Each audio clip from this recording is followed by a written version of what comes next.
चलिए बच्चों, अब हम शुरू करने जा रहे हैं रिएक्शंस फ्रॉम क्वेश्चन नंबर 21 से। राइट, हम बेसिकली अपना एमटीजी डिस्कस कर रहे हैं haloalkanes and haloarenes के। तो देखिए बेटा क्या कह रहा है क्वेश्चन नंबर 21। क्वेश्चन नंबर 21 हमसे कह रहा है बेटा कि हमारे सामने एक साइक्लो स्ट्रक्चर दिया गया है और हमारे को HBr डाला गया है। बेटा ये हम जानते हैं कहीं ना कहीं मार्कोव-निकोव रिएक्शन है। तो हमारा जो मार्कोव-निकोव रिएक्शन में अगर हम बात करें तो ये हम जानते हैं कि डबल बॉन्ड के अबाउट होगा। एल्कीन को एल्केन में बदलता है, एल्कीन को हेलो एल्केन में बदलता है बेसिकली। आप देखो इस कार्बन पर और इस कार्बन पर एक हाइड्रोजन अवेलेबल है और इस कार्बन पर कोई भी हाइड्रोजन अवेलेबल नहीं है। तो अल्टीमेटली होगा क्या बेटा, आपका CH3, आपका इस पोजीशन पर एक हाइड्रोजन ऐड हो जाए, इस पोजीशन पर आपका फंक्शनल ग्रुप Br ऐड हो जाएगा और जिधर ऑलरेडी एक हाइड्रोजन है वहाँ पर हम एक और हाइड्रोजन ऐड कर देंगे। यही होता है आपका एक्चुअली में मार्कोव-निकोव रिएक्शन, जहाँ पर बेसिकली लेस हाइड्रोजन है वहाँ पर फंक्शनल ग्रुप, जहाँ पर मोर हाइड्रोजन है वहाँ पर आपका हाइड्रोजन। राइट, इसके बाद बेटा नेक्स्ट पार्ट पर अगर हम आए बी पार्ट पर, तो बी पार्ट हमसे कह रहा है बेटा हमारे पास दिया गया एक साइक्लो स्ट्रक्चर और उसमें Br2 ऐड किया गया है UV लाइट की प्रेजेंस में। बेटा अभी आपको डिस्कस कराया गया था ये क्वेश्चन कि आपने याद रखना है डबल बॉन्ड के एडजेसेंट कार्बन पर। बच्चों याद रखना है डबल बॉन्ड के एडजेसेंट कार्बन पर आपका एक्चुअली में फंक्शनल ग्रुप ऐड हो जाएगा। राइट, ये बेटा आपके एक्चुअली में फ्री रेडिकल हेलोजनेशन वाली रिएक्शन है। राइट, ये आपको पता है ये हमेशा सिर्फ एल्कीन करता है, ये आपने याद रखना है। फ्री रेडिकल हेलोजनेशन ये बेटा आपका एक्चुअली में एल्केन करेगा।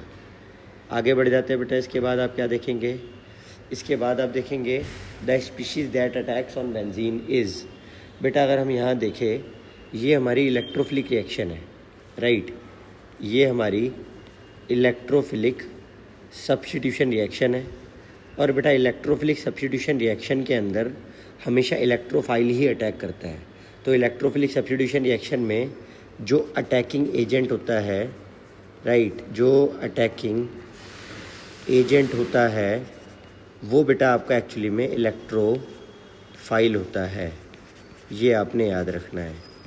अब बेटा अगर वो इलेक्ट्रोफाइल होता है तो अब आप क्या देखोगे, आपने कहीं ना कहीं क्लोरीन डाला, आपने कहीं ना कहीं एनहाइड्रस AlCl3 डाला और अल्टीमेटली जो आपके पास बनकर तैयार होगा वो होगा AlCl4 minus plus Cl plus. तो बेटा आप समझ सकते हो यही आपका इलेक्ट्रोफाइल है।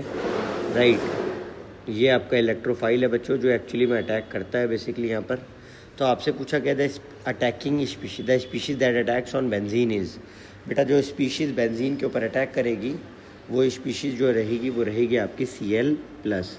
आई होप ये समझ आ गया होगा।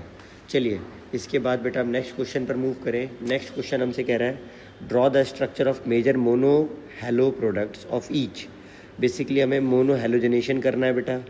अगर हम देखें ये Br2 हीट यानी कि UV लाइट वाली रिएक्शन है और बेटा हम जानते हैं ये जो रिएक्शन होती है ये रिएक्शन सिर्फ और सिर्फ एल्केन्स करते हैं और एल्केन्स में भी बेटा आप जानते हो ये वाला कार्बन आपका स्टेबल कार्बन रहेगा क्योंकि सेकेंडरी कार्बोकैटायन बनाएगा, तो यही इस रिएक्शन को फास्टर करेगा। तो बेटा आपका जो बन करके तैयार होगा दैट इज़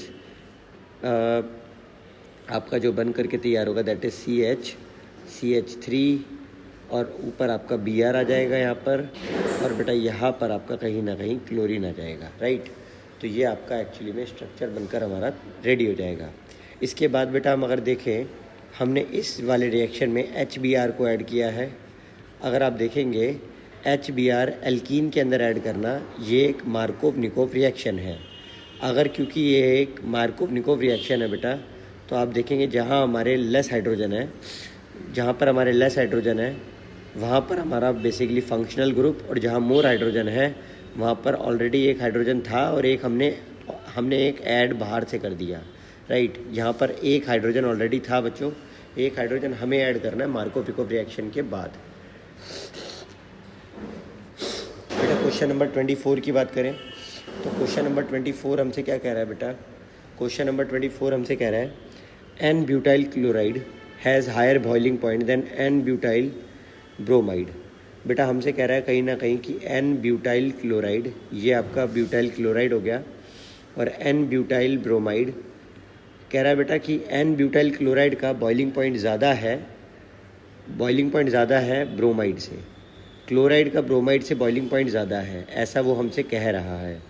राइट बेटा, तो इस बात को आपको समझना पड़ेगा। राइट, इस बात को आपको समझना पड़ेगा, आपको याद रखना पड़ेगा कि ये क्लोरीन है और ये ब्रोमीन है। बच्चों आप देखेंगे कि ब्रोमीन का मास ज़्यादा है। राइट, तो हम कह सकते हैं एन ब्यूटाइल ब्रोमाइड का मास ज़्यादा होगा, इसका मास मोर है। और बेटा याद रखना कि van der Waals force of attraction, van der Waals force of attraction mass पर एंड साइज़ पर डिपेंड करता है, वो भी डायरेक्टली प्रोपोर्शनल होता है। बेटा जैसे ही मास बढ़ता है तो याद रखना वैंडरवाल फोर्स ऑफ अट्रैक्शन भी बढ़ेगा, और बेटा जिससे कहीं ना कहीं हम कह सकते हैं कि बॉइलिंग पॉइंट भी बढ़ेगा। राइट, तो बेटा मास के बढ़ने पर, इसका मास मोर है आप समझ सकते हो, तो बेटा इसका बॉइलिंग पॉइंट भी कहीं ना कहीं क्या होगा, इसका बॉइलिंग पॉइंट भी बेटा ज़्यादा ही होगा। तो बेटा ये जो असर्शन लिखा है वो एक्चुअली में रॉन्ग लिखा है, तो आपका असर्शन रॉन्ग है। अब रीज़न की बात कर लें, carbon chlorine bond is more polar than carbon bromine bond. बेटा यहाँ पर बोला गया है कि ये कार्बन क्लोरीन बॉन्ड जो है वो ज़्यादा पोलर है कार्बन ब्रोमीन बॉन्ड से, ये बात बिल्कुल सच लिखी है बच्चों 24 में। तो बेटा इसका ऑप्शन देखा जाए तो रीज़न करेक्ट है, असर्शन फॉल्स है। इसका रीज़न का रीज़न भी सुन लेना बच्चों, इसके रीज़न का रीज़न ये है कि बेटा कहीं ना कहीं क्लोरीन मोर इलेक्ट्रोनेगेटिव है, और बेटा मोर इलेक्ट्रोनेगेटिव होने की वजह से कहीं ना कहीं ये मोर पोलर भी होगा, ये आपने याद रखना है, देयरफॉर मोर पोलर। तो ये बात बिल्कुल करेक्ट लिखी थी। आगे बढ़ जाते हैं बेटा, क्वेश्चन नंबर आपका 25 की बात अगर हम करें तो क्वेश्चन नंबर 25 में हमें बोला गया है arrange the following in the increasing order of their boiling points. तो हमें इन सभी को इनके बॉइलिंग पॉइंट्स के ऑर्डर में अरेंज करना है।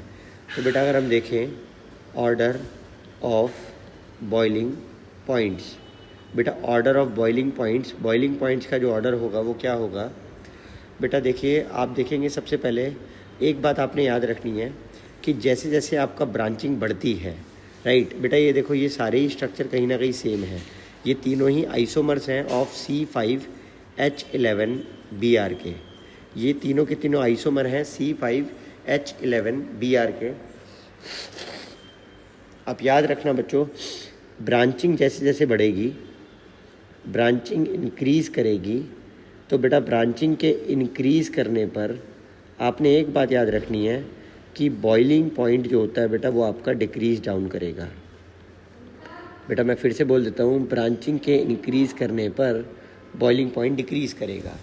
तो अगर आप देखें ब्रांचिंग के बढ़ने पर बॉइलिंग पॉइंट डिक्रीज़ करेगा, तो बेटा कहीं ना कहीं आप देखिए ये आपका जो जितनी ज़्यादा ब्रांचिंग है, आप देखिए कहीं ना कहीं यहाँ पर बहुत ज़्यादा ब्रांचिंग है, तो इसका बॉइलिंग पॉइंट बहुत ही कम रहने वाला है। राइट, हमें इंक्रीजिंग ऑर्डर में लिखना है, तो हम थर्ड वाला सबसे कम रहेगा क्योंकि सबसे ज़्यादा ब्रांच्ड है।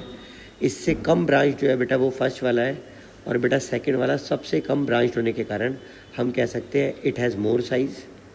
राइट, हम कह सकते हैं बच्चों इट हैज़ मोर साइज़, और बच्चों हम कह सकते हैं it has less size, it has less size.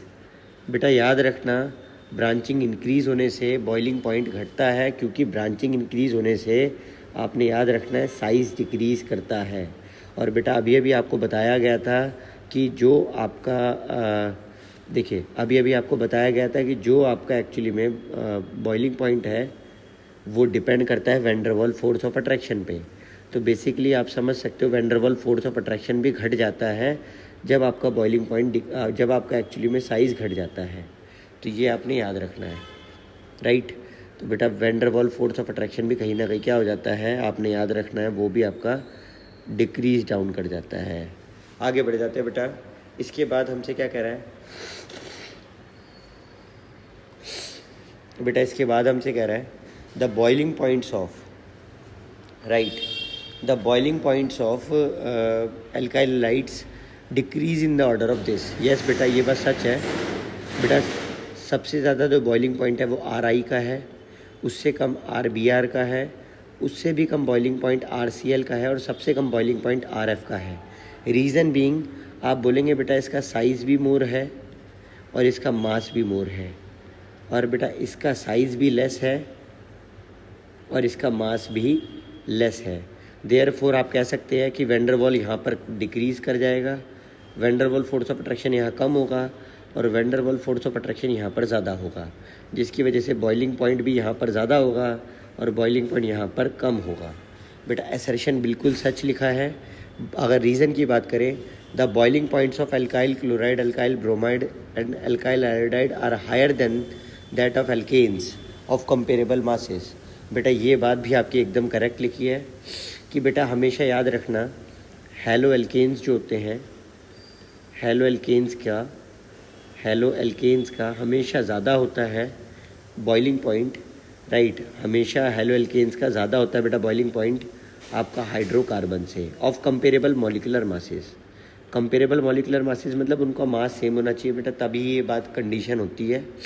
तो ये बात बेटा एकदम करेक्ट लिखी है कि हेलो एल्केन्स का जो, एक मिनट रुकना बच्चों, हाँ, हेलो एल्केन्स का जो आप देखेंगे वो कहीं ना कहीं ज़्यादा होता है बॉइलिंग पॉइंट आपका, ये आपने याद रखना है, राइट। हेलो एल्केन्स का बॉइलिंग पॉइंट कहीं ना कहीं ज़्यादा होता है हाइड्रोकार्बन से ऑफ कंपेरेबल मॉलिकुलर मासेस। तो इसका आंसर हो जाएगा बेटा बी पार्ट। क्यों? क्योंकि बेटा आप समझ सकते हैं रीज़न असर्शन से रिलेट नहीं कर रहा है, राइट।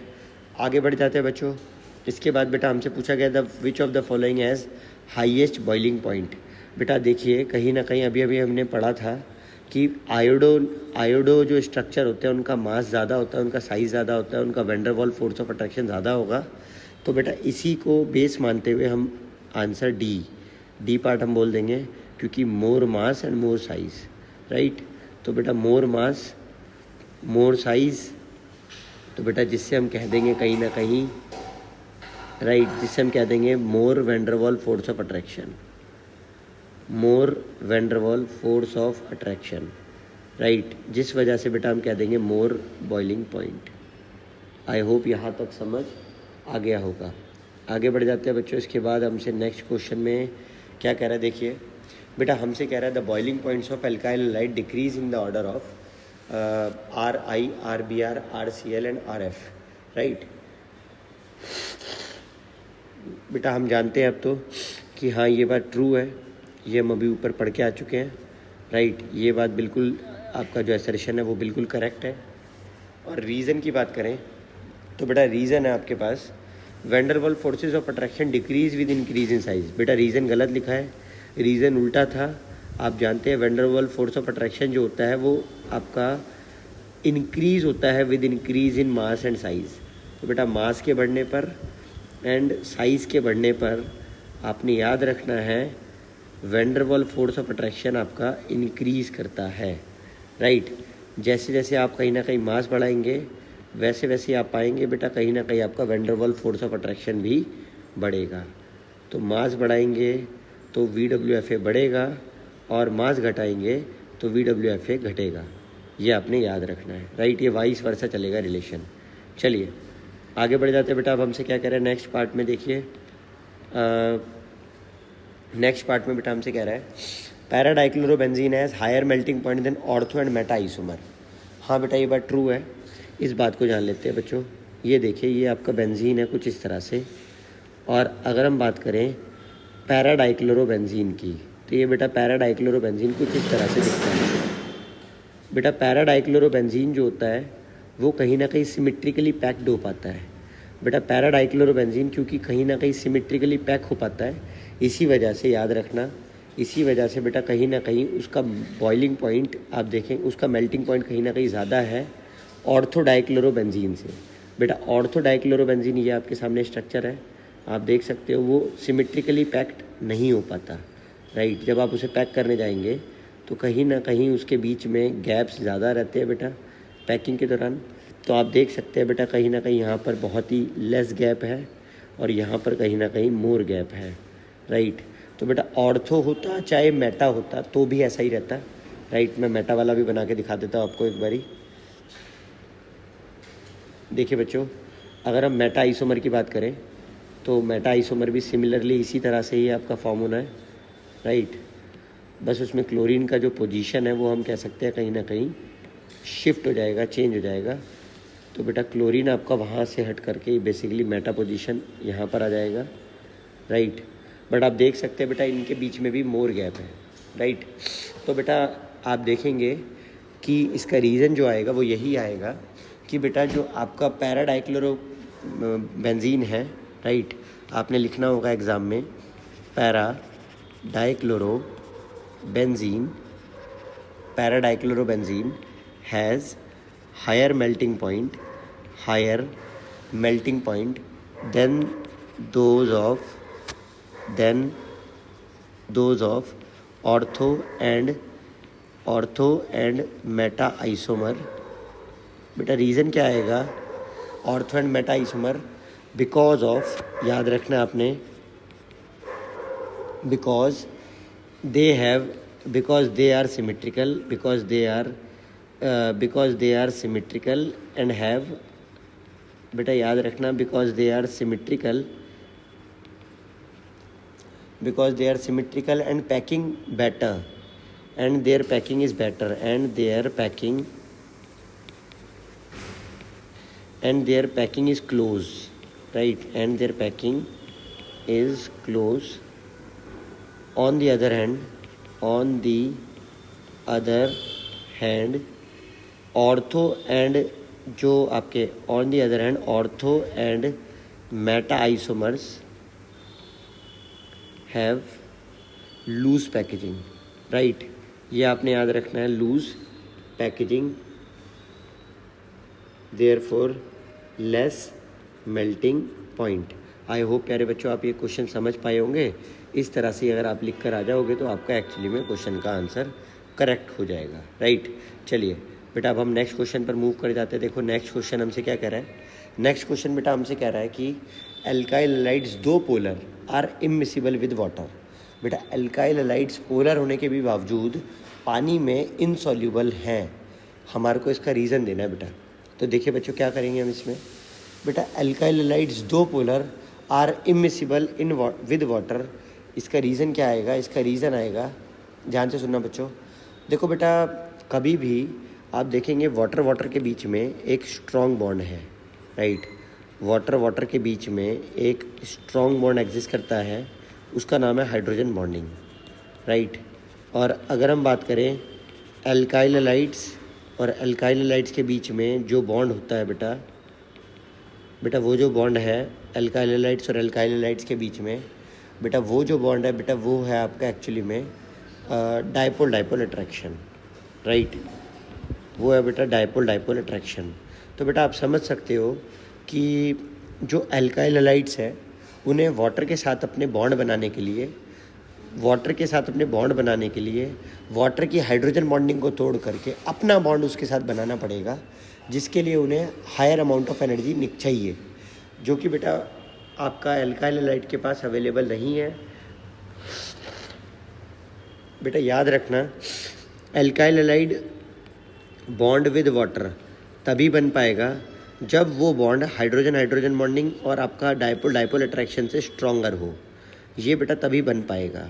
बट जो कि ऐसा आप जानते हैं ऐसा नहीं है क्योंकि बेटा वो एक्चुअली में स्ट्रॉन्गर नहीं है। आप जानते हैं कि एल्काइल हैलाइड का बॉन्ड आपका हाइड्रोजन बॉन्डिंग से स्ट्रॉन्गर नहीं है, तो बेटा इस वजह से ही बेटा वो कहीं ना कहीं क्या रह जाते हैं प्यारे बच्चों, वो इमिसिबल रह जाते हैं। तो आपने याद रखना है, अपने रीज़न में क्या लिखना है, आपने लिखना है alkyl halides are polar but insoluble in water because, right,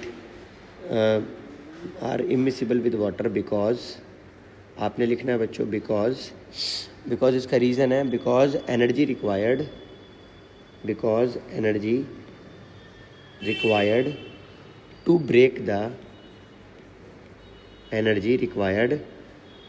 to break the intermolecular hydrogen bonding in water molecule is much higher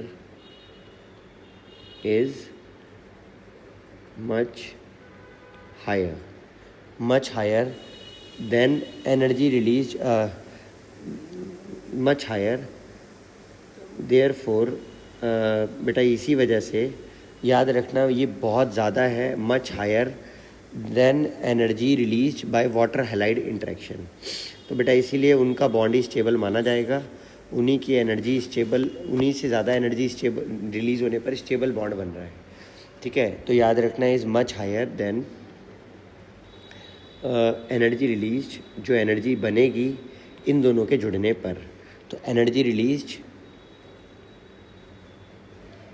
bye water halide, water alkyl halide interaction. I hope बच्चों ये आपको समझ आ गया होगा। बेटा इसके बाद next question है, explain why the dichlorobenzene, why the chlorobenzene is lower than that of the. बेटा देखो इस क्वेश्चन का आंसर हमारे को बहुत अच्छे से करना है। ठीक है, ये मैंने आपको क्लासरूम में भी बहुत अच्छे से बताया है। बेटा एक बार इसको ध्यान से देखना, ये बहुत ही प्यारा क्वेश्चन है और बहुत ही इंपॉर्टेंट क्वेश्चन है। देखिए बच्चों क्या कह रहा है हमसे क्वेश्चन, अगर आप देखें तो बेटा हमसे कह रहा है कि एक्सप्लेन करिए वाई, एक्सप्लेन करिए why dipole moment of chlorobenzene is less than cyclohexyl chloride. तो बेटा देखिए इसके दो कारण हैं, एक है आपके पास बेटा क्लोरोबेंजीन कुछ इस तरह से, राइट, और बेटा दूसरा आप देखेंगे आपके पास है साइक्लोहेक्साइल क्लोराइड कुछ इस तरह से। तो बेटा आप अगर देखें डाइपोल मोमेंट ऑफ क्लोरोबेंजीन, ये बेटा क्लोरोबेंजीन है और डाइपोल मोमेंट से आपसे पूछा गया है, बोला भी गया है कि डाइपोल मोमेंट इसका कम है और इसका ज़्यादा है, राइट। डाइपोल मोमेंट का ऑर्डर आपको दिया भी गया है कि डाइपोल मोमेंट जो है वो कहीं ना कहीं बेटा आपका एक्चुअली में ज़्यादा है। इन केस ऑफ आपका बात करें अगर हम साइक्लोहेक्साइल क्लोराइड की, उसका ज़्यादा है बेटा, और कहीं ना कहीं आपका क्लोरोबेंजीन का कम है। इसका रीज़न क्या है बेटा, इसका रीज़न आएगा बेटा अगर आप देखें डाइपोल मोमेंट के फार्मूला को, अगर आप देखें तो डाइपोल मोमेंट का जो हमारा फार्मूला रहता है वो रहता है बेटा charge into distance, charge into distance इस फार्मूला के अंदर रहता है।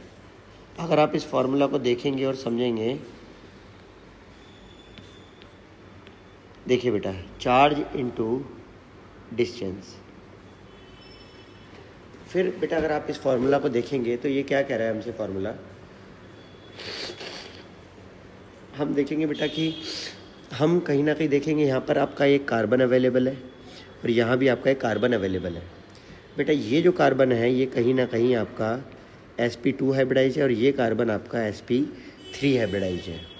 तो बेटा अब आप एक चीज़ देखोगे, क्लोरोबेंजीन के अंदर कार्बन, क्लोरोबेंजीन के अंदर कार्बन जिस क्लोरीन से अटैच्ड है, ये कार्बन जिस क्लोरीन से अटैच्ड है वो कार्बन sp2 हाइब्रिडाइज है, वो कार्बन कहीं ना कहीं ये मोर इलेक्ट्रोनेगेटिव है। बेटा ये मोर इलेक्ट्रोनेगेटिव है, मतलब मोर इलेक्ट्रोनेगेटिव का मतलब ये है बेटा कि जिसके अंदर भी s करैक्टर ज़्यादा होता है बेटा वो ज़्यादा इलेक्ट्रोनेगेटिव होता है। याद रखना बच्चों, मैं फिर से बता देता हूँ, s करैक्टर जो होता है बेटा, s करैक्टर वो डायरेक्टली प्रोपोर्शनल होता है इलेक्ट्रोनेगेटिविटी के। तो बेटा आप देखेंगे कि कहीं ना कहीं s करैक्टर ज़्यादा अवेलेबल है आपका क्लोरोबेंजीन में, जिसकी वजह से ये मोर इलेक्ट्रोनेगेटिव है।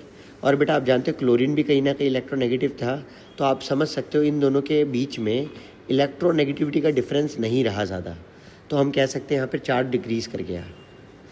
एक तरीके से हम कह सकते हैं बेटा यहाँ पे चार्ज का डिफरेंस ज़्यादा नहीं रहा, यहाँ चार्ज का डिफरेंस ज़्यादा नहीं है। बेटा ये sp3 हाइब्रिडाइज होने से लेस इलेक्ट्रोनेगेटिव है और लेस इलेक्ट्रोनेगेटिव होने से कहीं ना कहीं चार्ज का जो डिफरेंस है, चार्ज का जो डिफरेंस है बेटा, चार्ज का जो डिफरेंस है बिटवीन किस किस के बीच में, between chlorine and carbon, chlorine और कार्बन के बीच में चार्ज का जो डिफरेंस है वो कहीं ना कहीं मोर है। Difference between chlorine and carbon वो कहीं ना कहीं आप देखोगे मोर है। तो बेटा अल्टीमेटली इस वजह से होता क्या है बेटा, इस वजह से ये होता है, आप देखेंगे इस वजह से ये होता है कि आपका एक तो कहीं ना कहीं चार्ज डिक्रीज़ कर गया, और दूसरा बेटा आप पाएंगे कि रेजोनेंस की वजह से जो क्लोरोबेंजीन है रेजोनेंस की वजह से जो आपका ये क्लोरोबेंजीन है बेटा, आप पाएंगे, और 1 मिनट रुकना बच्चों, देखो आप अगर रेजोनेंस की वजह से देखें तो कहीं ना कहीं आप पाओगे ये आपका साइक्लोहेक्साइल क्लोराइड है और ये आपका क्लोरोबेंजीन है। रेजोनेंस की वजह से बेटा कहीं ना कहीं ये कार्बन क्लोरीन बॉन्ड शॉर्टर है, ये शॉर्टर इन लेंथ है, शॉर्टर इन लेंथ। और बेटा आप पाओगे ये कहीं ना कहीं लॉन्गर इन लेंथ है। तो बेटा लॉन्गर इन लेंथ, तो बेटा आप कह सकते हो कि डिस्टेंस भी बेटा यहाँ पर डिस्टेंस जो होता है वो यहाँ पर डिक्रीज़ कर गया, और बेटा देखो यहाँ जो डिस्टेंस है वो कहीं ना कहीं इंक्रीज़ कर गया। तो बच्चा ये दोनों बातों को अगर आप समराइज़ कर पाओ तो आप पाओगे इसका चार्ज भी लेस है, राइट। अगर हम बात करें डाइपोल मोमेंट अब हम निकालने की अगर हम कोशिश करें तो आप पाओगे इसका चार्ज भी लेस है, इसका डिस्टेंस भी लेस है।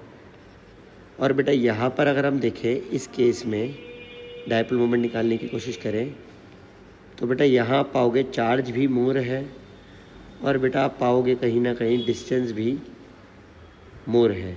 तो अल्टीमेटली बेटा आपको एक बात समझ आएगी कि साइक्लोहेक्साइल क्लोराइड उसका डाइपोल मोमेंट ज़्यादा है, उसका डाइपोल मोमेंट देयरफॉर बेटा इन दोनों वजहों से हम कह सकते हैं कि dipole moment is more, right. तो और बेटा यहाँ पर कहीं ना कहीं आप देखोगे देयरफॉर यहाँ पर dipole moment is less, right. I hope ये समझ आ गया होगा। बेसिकली डाइपोल मोमेंट बेटा हमारे को हेल्प करता है प्रिडिक्ट करने में कि कोई कितना ज़्यादा पोलर है और कितना ज़्यादा नॉन पोलर है। बेटा अगर हम आगे बात करें क्वेश्चन नंबर 31 के बाद हमारा क्वेश्चन नंबर 32 की अगर हम बात करते हैं, हमसे कहा गया है बेटा क्या, हमसे कहा गया है बेटा क्वेश्चन नंबर 32 में कि आपको आंसर करना है इन बातों का कि आपका जो डाइपोल मोमेंट है ऑफ क्लोरोबेंजीन वो लेस है। बेटा ये हम ऑलरेडी डिस्कस कर चुके हैं अभी क्वेश्चन नंबर 31 में, तो बेटा ये हमने क्वेश्चन नंबर 31 में अच्छे से डिस्कस कर लिया, तो इसको आप छोड़ दो, राइट। अब बेटा हम बात कर लेते हैं क्वेश्चन नंबर आपका 32 के सेकंड पार्ट की। एल्काइल हैलाइड्स पानी में इमिसिबल है, बेटा ये भी हमने पढ़ लिया, हमने ये अभी पढ़ा बेटा क्वेश्चन नंबर 31 के अंदर ही, राइट। तो ये भी हम ऑलरेडी पढ़ चुके हैं, क्वेश्चन नंबर 30 में पढ़े हैं शायद, ठीक है। एक बार चेक कर लेते हैं, क्वेश्चन नंबर 30 था बेसिकली, है ना। चलिए आगे बढ़ जाते हैं बेटा। हमसे लास्ट पार्ट पूछा गया है टर्ड ब्यूटाइल ब्रोमाइड का बॉइलिंग पॉइंट कम है एन ब्यूटाइल ब्रोमाइड से। बेटा इसका रीज़न क्या आएगा, आप ज़रा ध्यान से सुनिएगा। बेटा देखिए अगर हम बात करें टर्ड ब्यूटाइल ब्रोमाइड की, इस क्वेश्चन को अगर हम देखें यहाँ पर, तो बेटा आप देखोगे अगर टर्ड ब्यूटाइल ब्रोमाइड हमें कैसा दिखता है, तो बेटा हमें टर्ड ब्यूटाइल ब्रोमाइड कुछ इस तरह से दिखेगा।